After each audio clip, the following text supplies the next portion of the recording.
allegiance to the flag of the United States of America and to the republic for which it stands, one nation, under God, indivisible, with liberty and justice for all. Craig. Jeff. Thomas. John Griswold. John Callahan. Here. Erica. Here. The records will show that Mr. Gabriel Combs is absent this evening. That is approved. Next, I need a motion for the adoption of the agenda. Mr. Christopher? Second. Callahan? All in favor? Say aye. Any opposed? All right. Next, we have comments from the audience. I remind you to please keep your comments to 3 minutes or under. Tonight, Mr. Dino.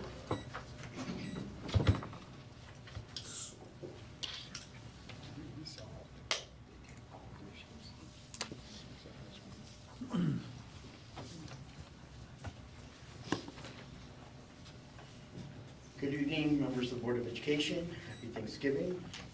Hopefully you all have a good time with your family, and it should be a blessed time of the year because we should all be fortunate for what we have in this district and our community. My name is Bernie C. A.C. Dinoff, County Public Advocate, and I'm also running for the school board this April. One item that may not be very important to you as elected officials because you have the power, and the district secretary already notifies you on a weekly basis of all the meetings. But here on the agenda, it only says administrative office. People who've never been to a school board meeting have no clue or no idea of what the address is.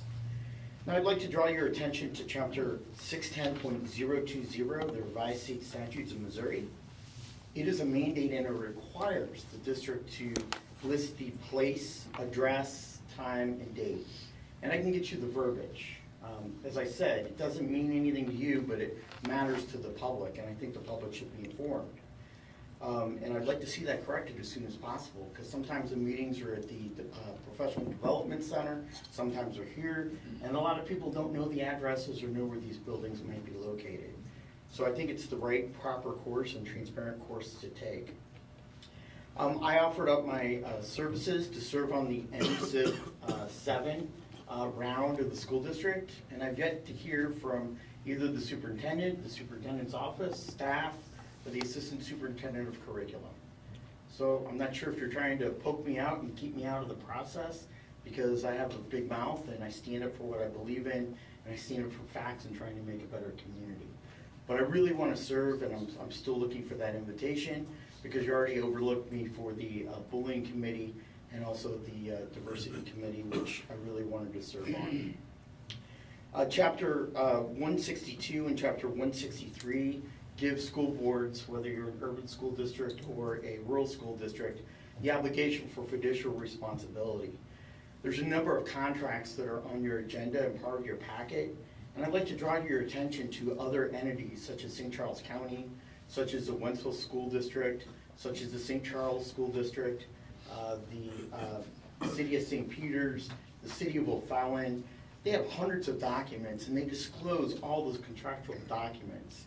Number one, the Director of Construction and Facilities is not putting the contracts in for you to view and see. She's not putting the required federal government documents that need to be filed by the contractors.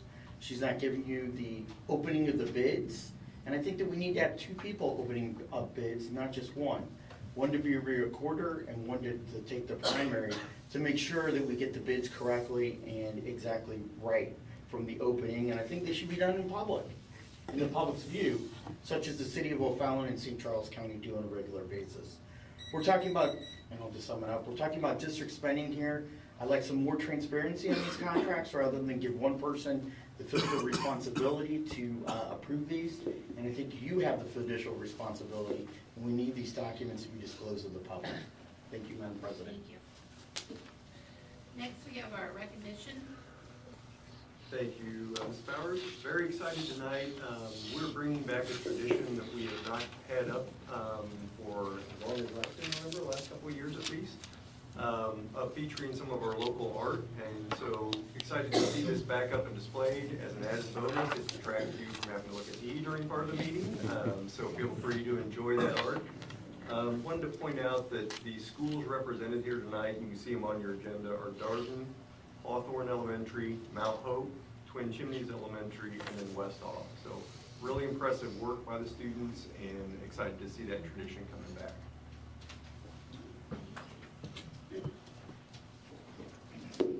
Next, we have our presentations.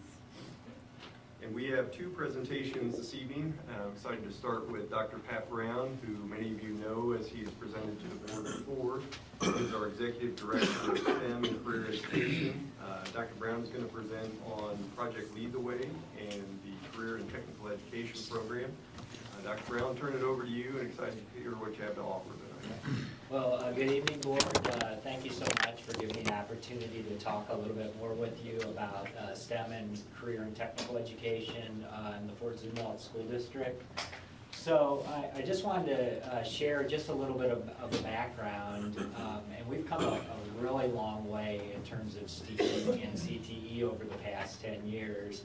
I can remember being a classroom teacher and sitting on some of the first initial sort of STEAM boards and thinking about sort of the direction that the district wanted to go to better sort of prepare kids to be success ready, both 6-12 and then in their post-secondary endeavors.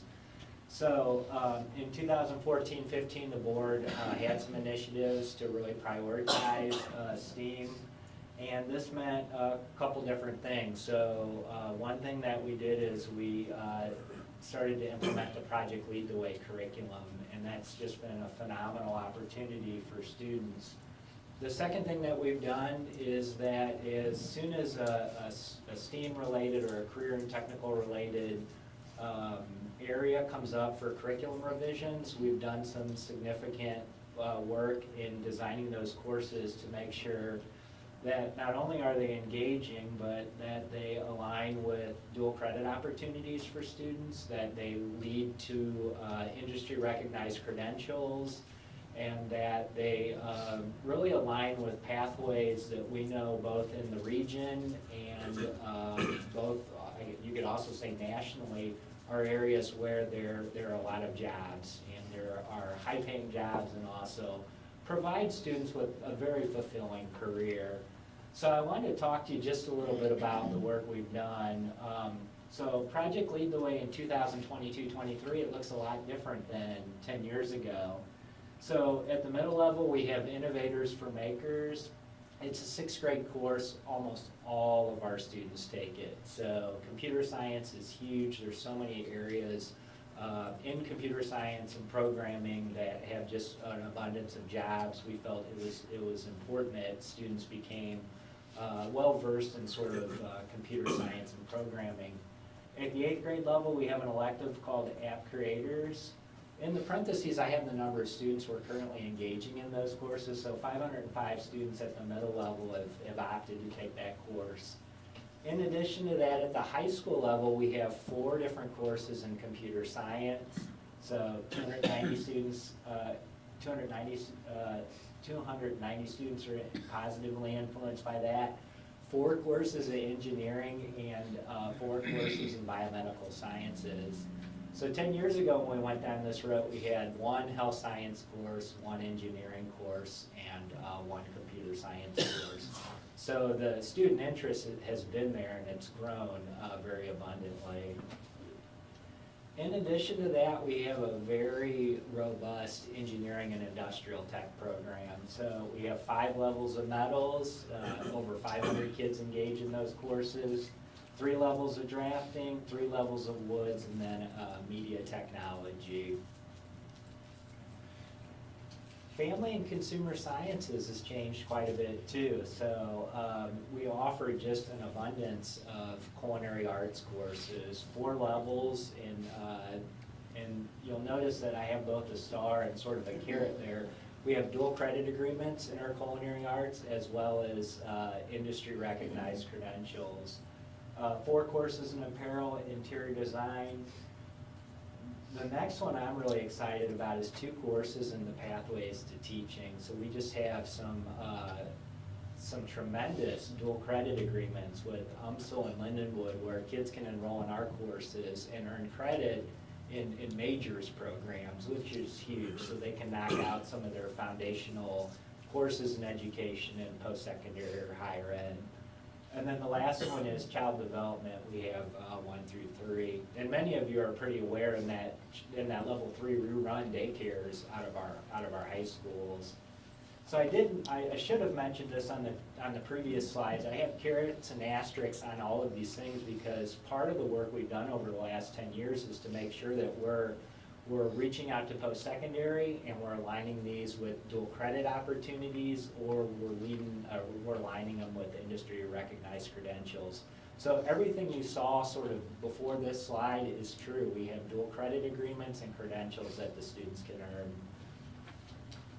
Business and marketing, we have 4 courses in finance. We also have some dual credit opportunities there. And most recently, I guess this was now 2 years ago, we added AP, macro and microeconomics, which is a nice course for students that want to go into business, finance, or business management and post-secondary.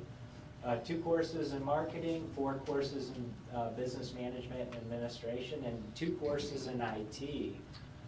So that last one, we have 82 students district-wide that are very interested in going into IT sort of support or IT technicians, which if you sort of know like the labor outlook and those projections, IT has very deep needs.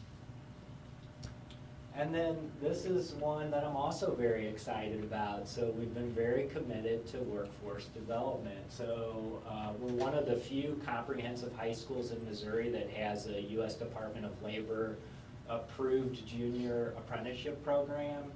And this means a lot for the students. So after completing 2,000 hours, they earn a USDLL certificate, which is transferable across the country. It's recognized by industry and business. They can earn 45 credit hours at St. Charles Community College in the skilled and technical trades. So it allows them to really get very, very far ahead in sort of a 2-year program in those skilled and technical trades. And then the type of places we're placing these students in, it's a very competitive wage. And there's also a lot of longitudinal growth available to the students. So it's not like they're going into a situation where it's sort of that's as high as they're going to go. The sky is the limit for these students. So it's a phenomenal opportunity. We currently have 13 students placed, and we have 6 industry partners that are doing apprenticeships with us and working towards that U.S. Department of Labor credential. Okay. So as you can see, in 2022-23, it looks a whole lot different than 10 years ago. A lot of this, we had bits and pieces of it in place. We did not have Project Lead the Way. We hadn't really aligned our courses into career pathways that culminated in a credential or a dual credit agreement. And then this is becoming really popular. So I have a couple pictures there. We had a huge event earlier this month. It was November 3rd. We probably had 200 guests at the event. We did a signing ceremony for our 13 students that are currently engaged in the apprenticeship. And then in the bottom right-hand corner, we had our first completer. So a student completed the 2,000 hours, and we awarded them that U.S. Department of Labor credential. So I appreciate the opportunity to share this. It's something I'm extremely passionate about. It's something my teachers are extremely passionate about too and very proud of. Any questions? I just want to tell you, keep going. We're all, you have our full support, and it's wonderful. It's what our kids need, and I'm thrilled. I think it's wonderful. Great job. Thank you. Just a quick question. Is the emphasis on the construction trades or also machinists and? Actually, right now it's more of a focus on machinists and welding. We have a number of students over at National Cart, and they're welding. Yeah. That's an art. Yeah, we're looking for some construction trades, looking for more opportunities in IT. Thank you. Cabinet making. Okay. Good job. Thank you, Pat. Appreciate it. Thank you. Thanks. And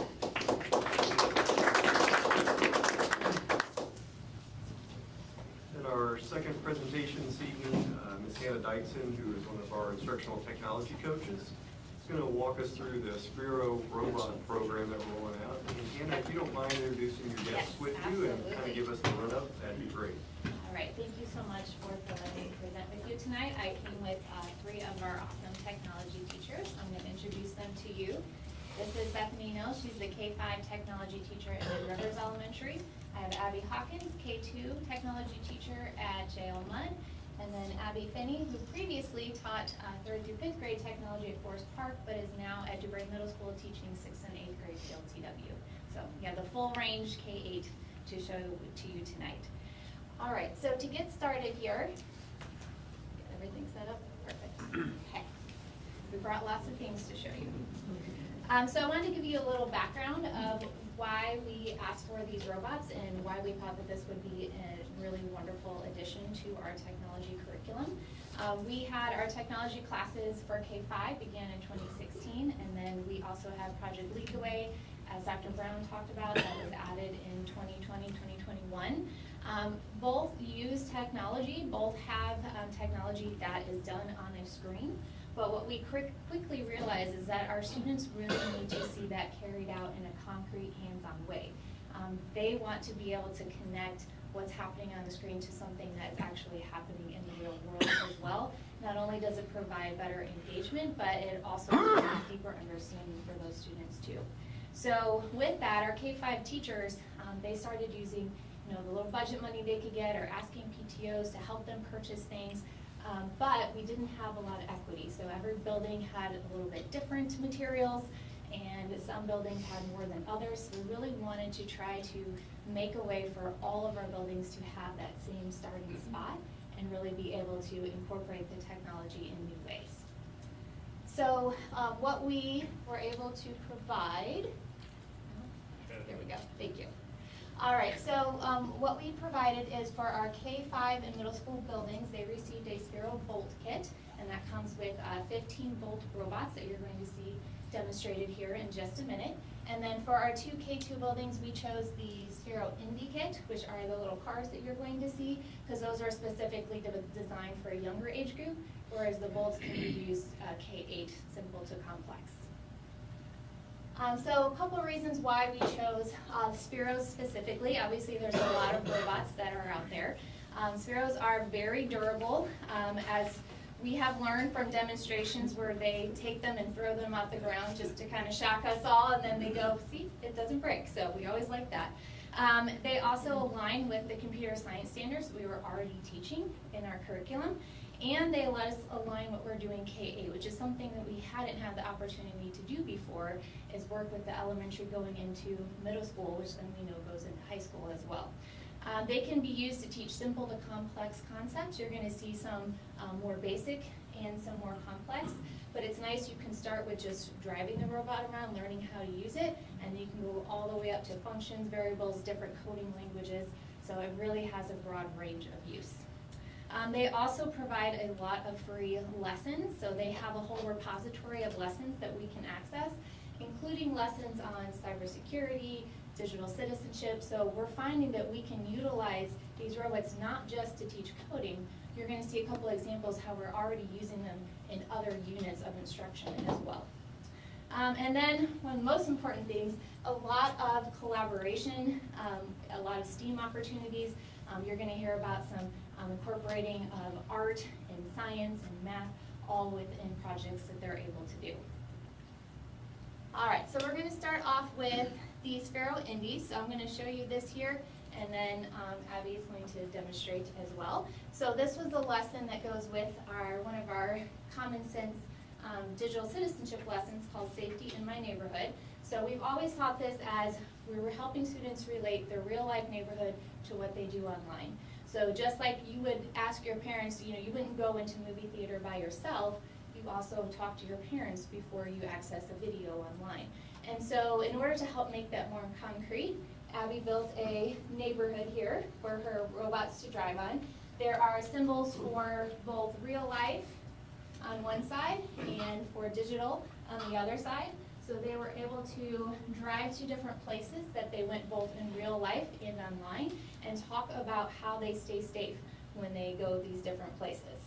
So they were able to drive them and be able to discuss it in much more hands-on way than we've ever been able to do before. Who drives it better? It's a struggle for both of us because we're all learning. But it's really neat. I mean, one of the questions I asked a lot of my kindergartners is, where is a place you go to online by yourself?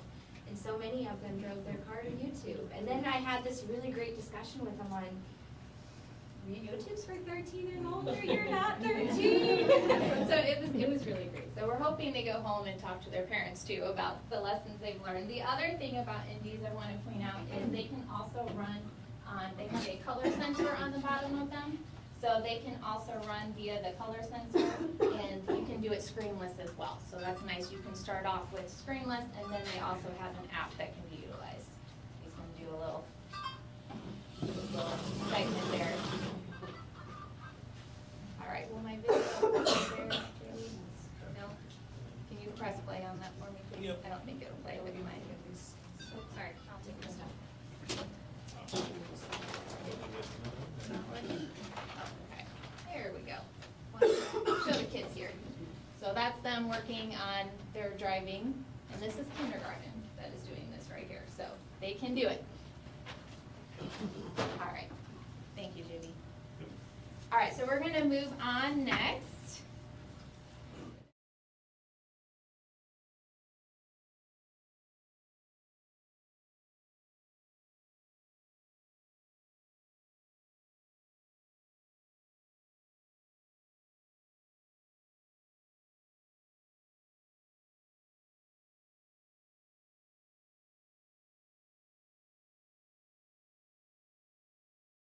It's all right. And so they learned a lot, obviously, about construction, engineering, science. They learned that when you can have it coded, but then when you put your balloon on top, it's going to change the acceleration, it's going to change the speed, it's going to change the rotation. So they had to learn how to code the different pieces of it. And as you can probably imagine, oh, he's about to die. It's all right. The sparrows are fine. They don't break. That's the best part about them. So they were able to then, oops, he's going to fall off. We're just showing you what the kids do. So you're getting a very good example here. So this was really great just because they were able to bring in that art, that engineering. They had to do a lot of testing and retesting, seeing what worked and what didn't. And obviously they had a lot of fun at the same time too. So I have a video here. Jamie, you can show that for us of these students doing the project.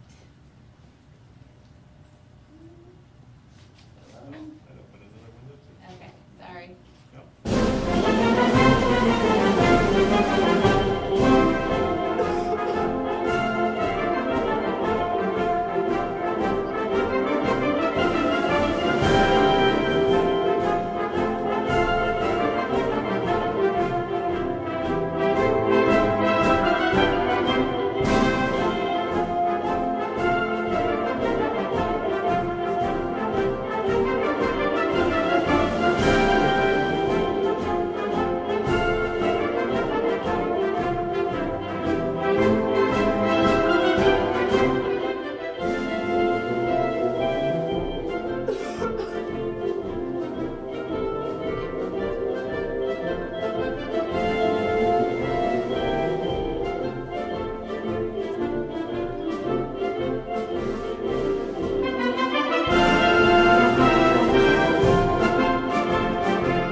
Happening tomorrow, so that is going to be the highlight of my day, I am sure. All right. Just a couple of things here too we wanted to point out. We talked about how that we're also utilizing these robots in other units that we wouldn't have necessarily thought about doing in the past. So we're using the robots to teach things like media balance and powerful passwords. It's a code that you can put on the robots where you can put in a 3-digit number, and it'll tell you how long it takes for the computer program to crack that code. So the third graders are learning why it's so important to develop a powerful password, because they have very sophisticated computer programs that can open up those codes. So again, hopefully they went home and talked to their parents and told them the awesome things that they learned about making powerful passwords. And then lastly, this is our 8th grade PLTW class doing some Spiro trick-or-treating. So Abby Finney's gonna do a little demonstration of that. She had them create some costumes. They had, of course, they had the right lighting and mood set with the black light as well. And JB, if you wanna go ahead and show that one. I don't know if you need to bring in another tab.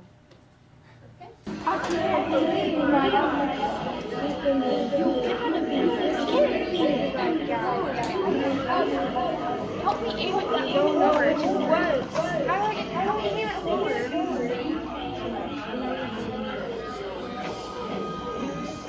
Okay, this is where we want this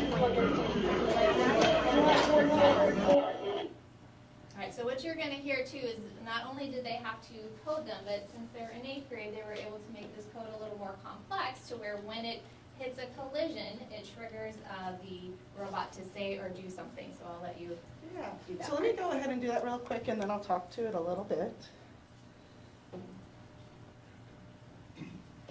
I'm going trick-or-treating now. Trick-or-treat. How do you fix a jack-o'-lantern? With a pumpkin patch. So then they had to code it to come back and travel and then go over to the next house and do the same thing. So, Trick-or-treat. this is the How do same you thing. fix a jack-o'-lantern? With a pumpkin patch. So there's lots of things I love about this, and it'll keep going, but it's an on collision, so once the sensor realizes that it hits something, it starts to say it again. The cool thing about this, and one thing that's not playing right now in my code, is there's a little boom boom at the end of the joke. There it was just right there. So sometimes it's not perfect, or sometimes the delay isn't long enough, so they have to learn how the computer reads it. I'm gonna go until it hits something, so let me go right after them. PVC pipe works really well to So, get them in a pin. so what I like about that is when the kids have to figure out, and these are all not turns, these are angles. So you're going 90 degrees, 180 degrees, 270 degrees. How's it gonna do? How do you reset aim? All of those things. And you bring in the sensors, and then you put this on there, and all of a sudden the collision doesn't make as much of a collision. And why is my code not working? And you have to make your speed faster. So it just goes into so much more detail, and this is really only scratching the surface of what we could do with it. So it's a really amazing way for kids. I give them starter code, and they're like, Mrs. Finney, can you scroll down? And I'm like, no, you can do it, try it. And fail is a big thing in our classroom, first attempt in learning. And these kids are learning to problem solve, and they feel so confident after they get it, it's just amazing.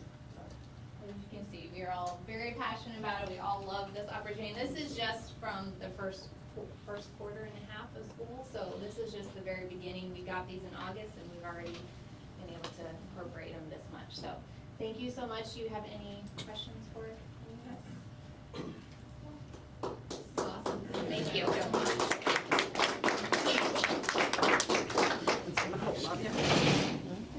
you. Thank you so much.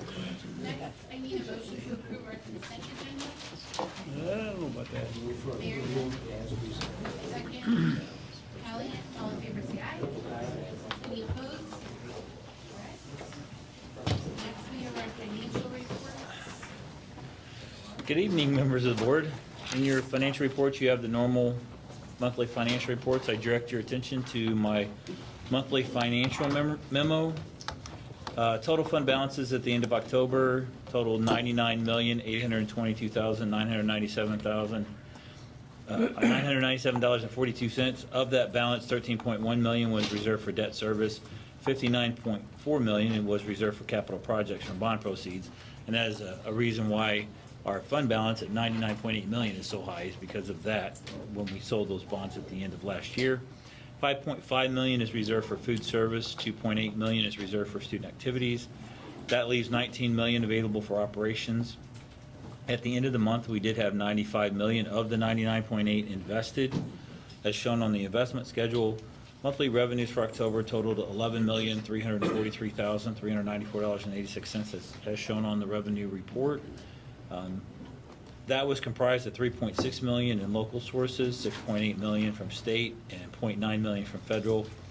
In total, revenues for the year are running higher by around 2.6 million when we look at compared to last year through October. This is attributed to a few positive and negative variances. First, local collections are up by 2 million, and that was a lot of that was 600,000 in Prop C sales tax revenue, 500,000 more in interest earnings, and 1 million more in local food service receipts. State funding is running ahead of last year at this time by 1.8 million, and that is because of the additional transportation funding for the first time ever. That as long as I've been in school finance, they fully funded the transportation formula, which is nice. Federal revenue is running behind last year by about 1.2 million. You may recall this, the state ran out of federal money at the end of 2021. So our final payment that we submitted in June of 2021 didn't get paid until 21-22. And so that inflates our 21-22, which makes it look like it actually a decrease in federal funding that we've received. And some of that is just a timing variance, to be honest, at this point. So monthly expenses for October totaled $20,719,877.96. As shown on the expense report, payroll-related expenses for the month totaled $16.8 million, and that is in line with where we expect to see our payroll expenses. Purchase services, 1.4, supplies, 1.8, and construction and capital expense, $673,000. If we look at year-to-date, our spending is up by $2.4 million in total. Salary expense is up 2.6%, or $785,000 for the year, and that's as expected based on salary and staffing changes that have occurred in relation to last year to this year. This was partially offset by some reductions in benefit costs, $74,000, and that's entirely due to the reduction in retirement incentive medical premiums. So we had the incentive for our retirees that we were paying some of them, still paying some of their medical premiums. That officially ended, and some of it bled into the fiscal year into like July and August, and since then that is completely phased out. So that's part of that reduction. Purchase service and supply costs are up in total by $813,000 across all categories, and that was led by increases in our general supplies, our contract transportation, and other purchase services. I did dig into some of the detailed spending, and much of that increase in supplies was related to stocking up on some custodial products. I think I might have mentioned that last month. I think we bought all of our trash liners for the entire year already, so we have those, and he stocked up on quite a few other things that they were running into shortages last year. So to avoid that, he tried to stock up on as much as he could. We also had some higher cost HVAC filters. I don't know if you recall, but we started spending some of our ESSER 3 money on the higher MERV 10, is it right? 13. MERV 13, which are supposed to filter out viruses and a lot of bacteria, so help make our area a lot safer for our employees and students. And also we had quite a few the professional development materials that we had, and there was some training that happened early on this year. So, and copy paper. We actually ended up buying, I think, 2,000 cases of copy paper. We try and buy a large bulk up front, and we get it cheaper than we buy a truckload kind of that way. And then in this case, we buy it from OE, so they can deliver it to the schools as they need it, so we don't actually have to take possession of the truckload, which is nice. But anyway, that's part of that increase. Part of that was an increase in cost, and part of it was an increase in volume. Increase in purchase service costs are being mainly driven by contract transportation. There were also cost increases, I think pretty significant increases in assigner fees for our athletic programs, and that's kind of driving that cost up. And the rest of it was attributed to some timing variances for bleacher and fire system inspections, which they did and paid for earlier this year than in the past year. And lastly, capital expenses are up by $874,000 so far this year, and as the district moves forward with a lot of the planned bond fund projects. I also want to point out that there was a handout that I had left on the dais for you, and that is kind of a summary. And all that money was awarded for our COVID, ESSERS 1, ESSERS 2, ESSERS 3. there are a lot of different little buckets that have been awarded to the district over the years, some for transportation, some for technology, just some odds and end things. So anyway, I don't know if you have any questions, but I wanted to give you that to show you how much ESSER's funding that we had received and how much is still available that we haven't spent yet. So, I don't know if anybody has any questions, but I'd be happy to answer anything I can if you need. And I just wanted to mention too, the gym floor at South, you were able to get that covered under insurance. Right now, that's what we're hearing, that was good, positive news, because that's gonna be a pretty high dollar claim considering the bleachers and the floor and the asbestos removal from the underlay and all that stuff that they have to do, so yeah. Awesome. Does anybody else have any Yep. questions?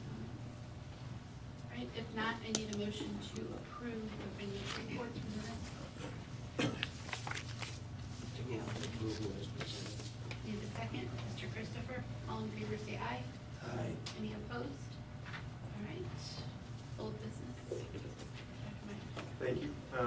Under old business, we have a few items that Lisa's going to walk us through. The first, under facility planning, is an update on district projects. We're doing this every month. There's kind of a keep you current on where we're at with different expenditures related to the newer bond.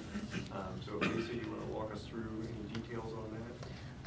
Yes, if anybody has any questions, we're trying to keep it very simple, just kind of let you know what we assigned at the beginning of the bond project, and then as we're awarding projects, and then as we're spending it. So if you have any questions, it's pretty simple right now. We're not too heavy into it, so.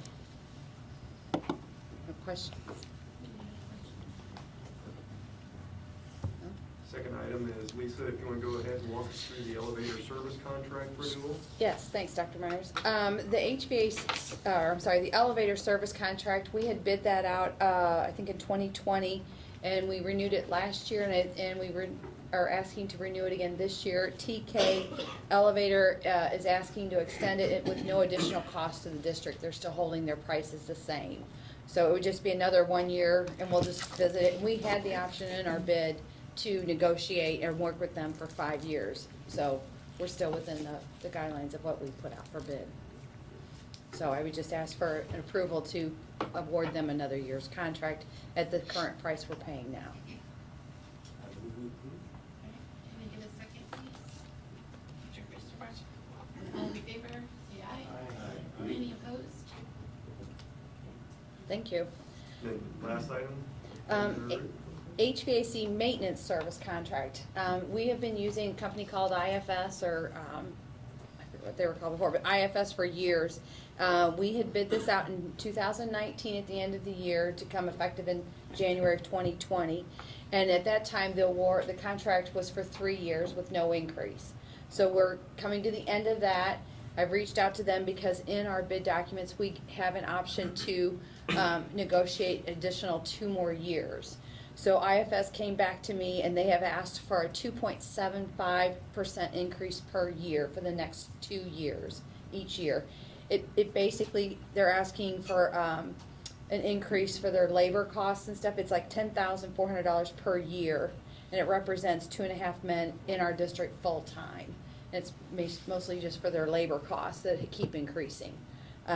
So the contract would then increase, and I don't know what else to tell you. They're asking for 2 years. If you guys are good with that, I'd like to be able to award them another 2 years. And they do an exceptional job for us in the district, so. Anybody have any questions? They had given us the 3 years at the same price. Yeah, they did the first 3 years at the same price, no increase. We're now at the 4th and 5th year, and they've given us an option to do 2 years at 2.75% each year. Yes. I need a motion to approve the recommendation for the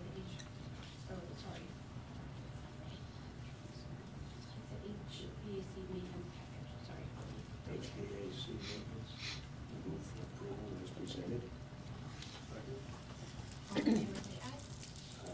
Any opposed? Thank you. And then staying with Lisa, also under old business, we have bond issue project recommendations, 2 parts here. Lisa's going to walk you through the HVAC recommendation? Thank you, Dr. Myers. Yes. We bid out HVAC replacements as part of the bond project. You know, we were wanting to replace some old obsolete equipment. So we started with North High and Darden Elementary. Those were two of our schools that had some of the oldest equipment. We put it out in 2 bid packages. At North High, we're doing a lot of large rooftop units, VAB boxes, boilers, unit ventilators. It's a major overhaul at North High. Some of their equipment goes back to 1989, so we need to really kind of do something there. And then at Darden, where we're getting rid of the unit ventilators and some old split systems that do the interior parts of the building. We had, I'm trying to think how many bidders we had total. We had 5 bidders actually submit bids, and out of those 5 bidders, on bid package 1, we had IFS was the low bidder. Their bid was $3,264,950.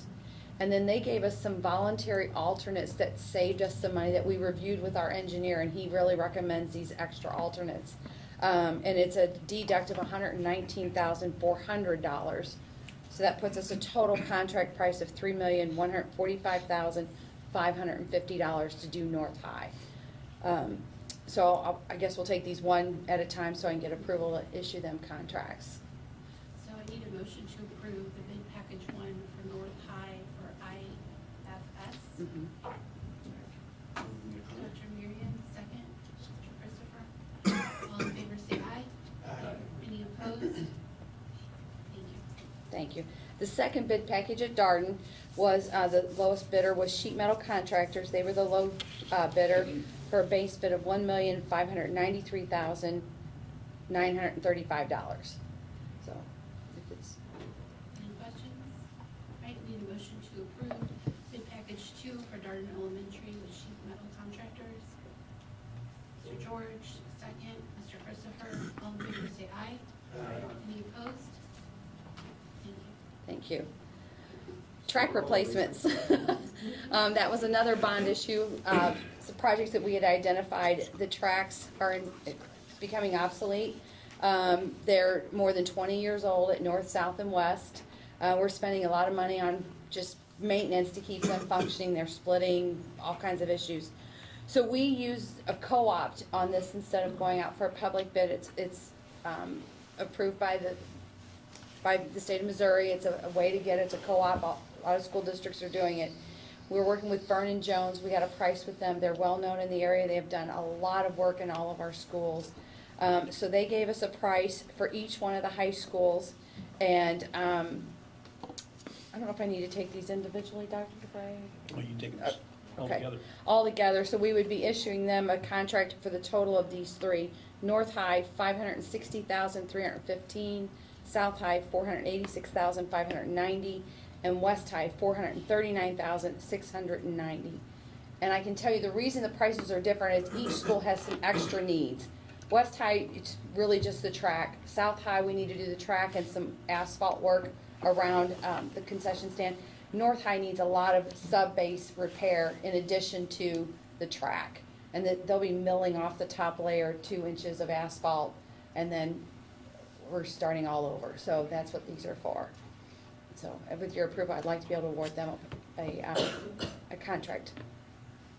Any questions? Right, if not, I need a motion to approve the contract with Vernon Jones for North High, South High, and West High. Mr. Callahan, second. Dr. Marion, all in favor say aye. Any opposed? Thank you. Thank you very much. All right. Next we have new business. Thank you. Under new business, our first item is our renewal of our institutional insurance through music. We've used music for a long, long time, and Jeff Orr is going to walk us through that in terms of where we're at on premiums for this year. Members of the board, I direct your attention to the memo for the insurance renewal for 2023. This is really kind of a calendar year renewal. Our insurance runs from January 1 through December 31st. As Dr. Meyer said, we have used music for a very long time. It's actually, I think there was a memo that went out to you guys. It kind of explains what music is and how it works. We're kind of a member-owned organization, so it's not a for-profit insurance company. So that's why we can get a better deal by being a member of this. Basically, it's like a cooperative. So as you can see here, the base premium was $2,875,236. This represents a 2% increase compared to last year's base premium of $2,817,837. This year, as it has in the past, it's become kind of a recurring theme where there is a member credit. This year, it's an 8% member credit. In addition, they are also adding on a 2.2% surplus allocation credit. And surplus allocation means that they had excess revenue over and above what they feel their needs are, so then they refund that back to all of their customers. So that reduction is a $293,000 reduction off of the $2.8 million, almost $2.9 million premium. In addition, I'd like to recommend that you also approve, in addition to this, the $2 million umbrella coverage policy option. That's what we had last year. We do not have the set premium at this point, but I'm just asking for you to approve the $2 million, so then whenever we do get the bids, if it was a massive change, I'm estimating it to be around $64,000, which is, I think it was $62,000 last year. I have to think right at that. So I don't expect it to be much more than that. If it was a drastic change, I would bring that back to you, but I don't foresee that. They're just still waiting on all the premiums to come back from, they bid all of that out at different reinsurance carriers. So right now, this is where we stand, and I'm asking for you guys to approve that, if you will. So we're actually saving money versus last year's. It's cheaper. Well, we had an allocation credit last year too, or we had a member credit, so it actually, in total, went up a little bit from what it was last year, but not a lot. All right, any questions? All right, if not, I need a motion to approve the insurance renewal with music.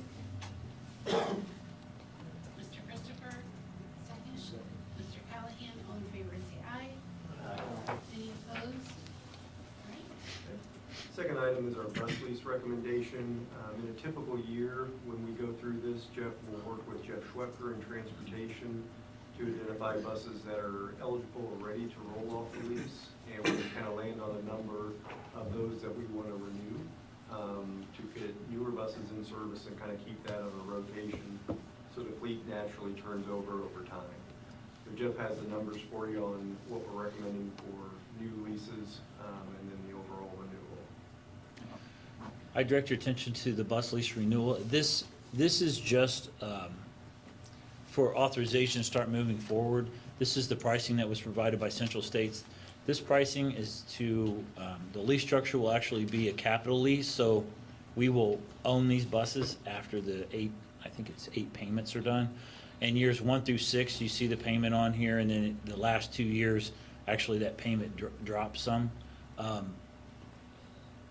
This year, we're looking at replacing 18 buses. We actually had about 22 or 23, but we usually do about 8.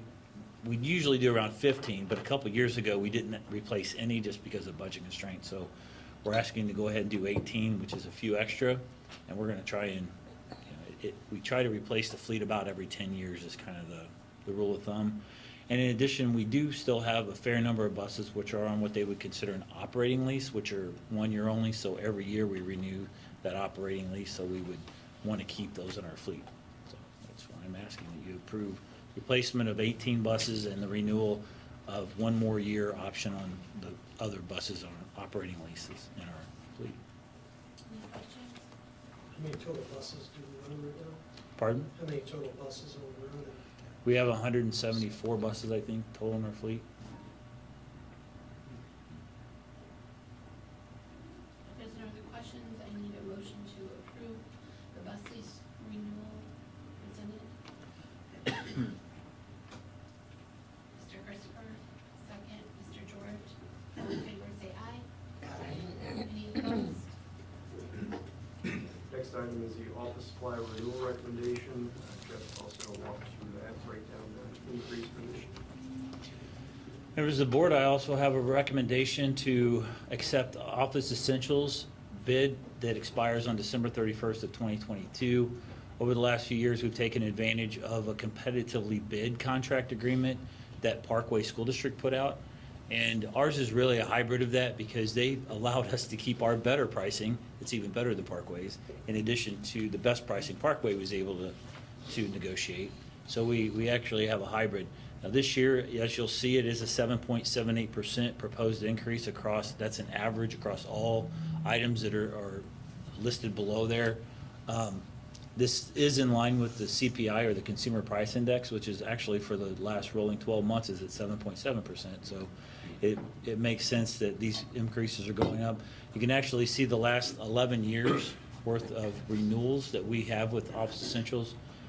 In addition to this, I will point out too that we did some cost comparisons with Amazon. We have a partnership with them as well on office supplies and different goods. So our buildings, we kind of give them the option to shop that. So if they look and they find a better price on there, they can shop it there. And normally that's next day or a couple of days. But Office Essentials has been a great partner, so I'm asking that you approve this contract and agreement and this pricing. And you know, they pinch every penny they can in the building. So that's all I can say about that.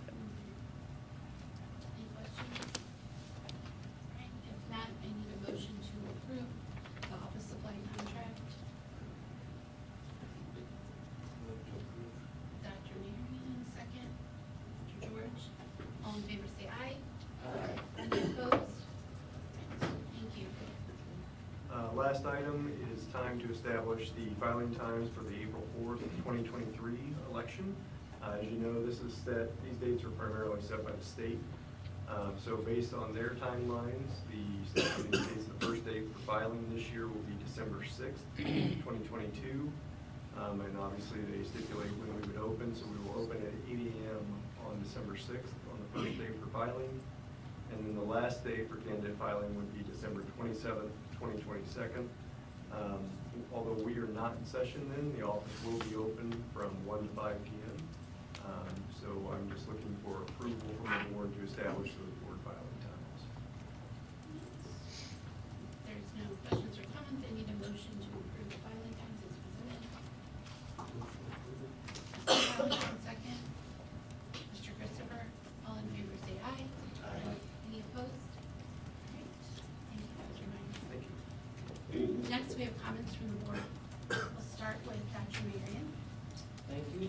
I know they've already left, but I just want to thank again Dr. Brown and Ms. Dykes and all the stuff that we've been doing over the years, upgrading our career and technical education, I think is important, so appreciate all the work. Mr. George. Well, first off, happy Thanksgiving, everybody. This is one of my favorite holidays. I don't know about everybody else. Hope everybody has a good one. Like you said, you know, the two presentations, they're kind of cool. I mean, things are coming along, and I can remember when I first started high school a long time ago, to just kind of liken it to when I was taking computer programming. It was very rudimentary when you look at the stuff that they're doing now. But it is good. I'm glad Dr. Brown has got the career education going. That helps out some kids that want to go work with their hands instead of going to college. But what they're doing with all those classes that get accepted, I can just talk for my daughter's perspective. She's at Elmsall on a free ride because of what this district laid as a foundation and all the classes that she got. By the time the next semester comes up, she'll be doing junior curriculum already, and that's just astounding. Knocking out all those classes, and it just gets you where you want to go quicker, and saves you some money. Last but not least, go USA. I hope they do better than they did today. Thank you. Mr. Christopher? Yeah, I like seeing the artwork back, because I'm glad we're bringing them back. Also, with the technology classes, you know, the fact that, you know, the workforce is starving for workers, and that we can evolve with that. You know, we evolved with trying to get as many kids college ready as we can. Now we got to get kids ready in other terms, and I'm glad to see more involved with that. They also want to thank Jeff and Lisa for the work that they do. Nobody knows how much that goes into it. And so I do appreciate that. And, and the reason I asked for the buses, I knew there was quite a few, so doing a turnover and rotation of only 15 to 18 years is relatively low. So we're keeping them up well, and I think we're doing a good job in that area as well. Mr. Moore? Yeah, like seeing the fruition of a lot of us that have been on this board for a while, and even some of the new ones and some of the members that are gone, and some of the decisions we made 5, 6 years ago with Project Lead the Way, and I was just sitting and thinking of just even the advancement of the term from STEM to STEAM, and integrating the art into that, and seeing how the curriculum coming together, and the community coming together for support with the apprenticeship programs, and all these different opportunities that we are giving all of our students and our teachers are so passionate about. It's just really good to see all that coming through. Mr. Callahan? I do want to make my first comment about Team USA and the World Cup. There are 6 members of that team that are also playing for first table European teams. I think the USA men's team has got a bright future in front of them. They've come a long way in 12 years. I was very impressed with Dr. Brown and Project Lead the Way, seconding your comments. In workforce development, I think those are going to be 2 fundamentally important projects out of our school system, and I think it's going to benefit this community to a great degree. Then the last thing I want to comment on is with my affiliation with No Hunger Holiday. Take another moment or two. At Fort Zumwalt Comprehensive High School has provided 1,575 turkeys, which was monumental. It was a significant support for the 4,000 turkeys that the executive committee for No Hunger Holiday has as part of the forecast. We could not do it without the generous attitude of the students and the parents in this district. We need you a lot. So that's it. Thank you. I agree with what everybody said about the presentations and Dr. Brown, all the stuff in there. Something that I really love about it is, like Craig said, coming on here, the things we talked about.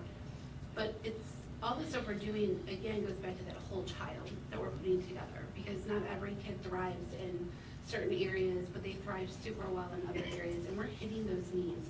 And that's really awesome for a kid that was in art and wanted art classes all the time and struggled in others. I love seeing that because we're hitting that whole child. So I appreciate everybody doing that, because it takes everybody and all the teachers and everybody's passion to make that happen. So it just makes my heart really happy when I see that. And lastly, I hope everybody has a wonderful Thanksgiving, and thank you everybody who came tonight. We'll say one last thing. Yes, I'm gonna sir. say, and I'm also glad, I'm sure Mr. Christopher probably has, we approved those tracks tonight, and it made me remember picking little cinders out of my knee as a track. 220 cinder tracks, so I'm really grateful we're gonna have to edit those. So that works too. Yeah. So that's time. All right, with that, we will adjourn and go into closed session and roll call. I need a motion. Mr. George? Dr. Marion, sorry. Roll call, please. Craig? Yes. Tommy? Yes. John Christopher? Yes. John Callahan? Yes. Erica?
I can't. I have them right now. Right?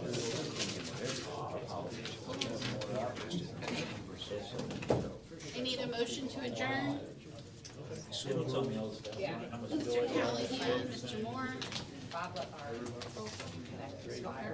Okay. Thanks, guys. Thank you.